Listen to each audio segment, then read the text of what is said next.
राष्ट्रवादी Congress party के नेता जितेंद्र आव्हाड ने जो भद्दी टिप्पणी मर्यादा पुरुषोत्तम भगवान श्री रामचंद्र जी के बारे में की है, उनके खाने पीने के बारे में, उसकी मैं कठोर शब्दों में निंदा व्यक्त करता हूं, भर्त्सना करता हूं। जितेंद्र आव्हाड के मानसिक दिवालियापन का यह उदाहरण है। इसके पहले भी जितेंद्र आव्हाड अनाप शनाप बयानबाजी देने में कुप्रसिद्ध है। मैं जितेंद्र आव्हाड से कहता हूं कि जिस ज्ञान का वो ब्यौरा दे रहे हैं, आप वाल्मीकि रामायण को अच्छी तरह से पढ़िए, आप तुलसीदास जी द्वारा लिखित रामचरितमानस को अच्छी तरह से पढ़िए, मर्यादा पुरुषोत्तम भगवान श्री रामचंद्र जी के चरित्र को अच्छी तरह से पढ़िए, उसे आत्मसात करिए, उसके बाद ही कोई टिप्पणी आप करिए। कहते हैं अधूरा ज्ञान बहुत ही खतरनाक होता है, और आपके इस अधूरे ज्ञान ने आज पूरे देश में कोहराम मचा रखा है। आप भगवान राम के भक्तों की, हिंदुओं की भावनाओं को आहत किया है।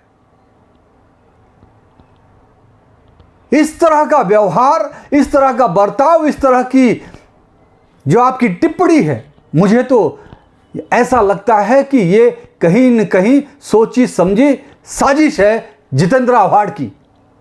क्योंकि जितेंद्र आव्हाड जिस क्षेत्र से चुनाव जीत कर आते हैं, वो मुंब्रा क्षेत्र वो अल्पसंख्यक बहुल क्षेत्र है। क्या जितेंद्र आव्हाड अपने उन वोटरों को खुश करने के लिए भगवान राम का अपमान किए? लेकिन मैं तो ये कहूंगा कि अगर उन्होंने ऐसा सोच के किया तो इनकी ये सोच गलत है।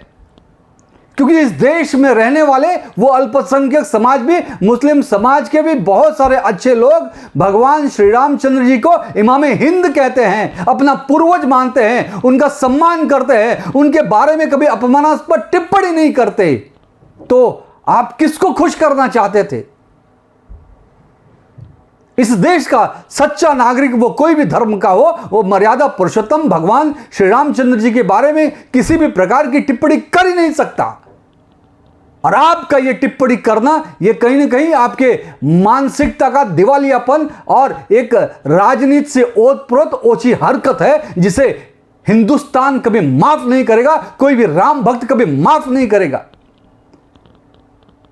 मेरी महाराष्ट्र के गृह मंत्री और उप मुख्यमंत्री देवेंद्र फडणवीस जी से यह मांग है, और मुंबई और महाराष्ट्र की पुलिस से मांग है कि तुरंत इस कृत्य पर देशद्रोह और धार्मिक भावना आहत करने का और भगवान का अपमान करने का तुरंत जितेंद्र आव्हाड के ऊपर एफआईआर लॉन्च करके उनको जेल के सलाखों के पीछे भेजा जाना चाहिए। वरना इसी तरह से ये एक तरह का ये फैशन सा हो गया है। इसके पहले उदयनिधि मारन ने बोल दिया हिंदू धर्म के खिलाफ, उसके बाद में बिहार के एक मंत्री ने रामचरितमानस पे भद्दी टिप्पणी की, उसके बाद स्वामी प्रसाद मौर्य ने हिंदू धर्म पे टिप्पणी की, सनातन धर्म पे टिप्पणी की।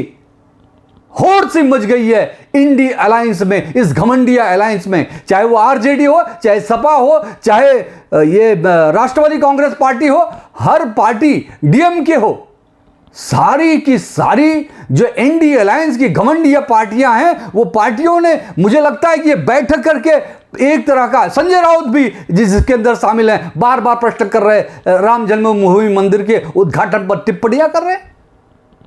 एनडीए अलायंस की हर एक पार्टी राम द्रोही है, हिंदू द्रोही है, देश द्रोही है, ऐसा मेरा आरोप है।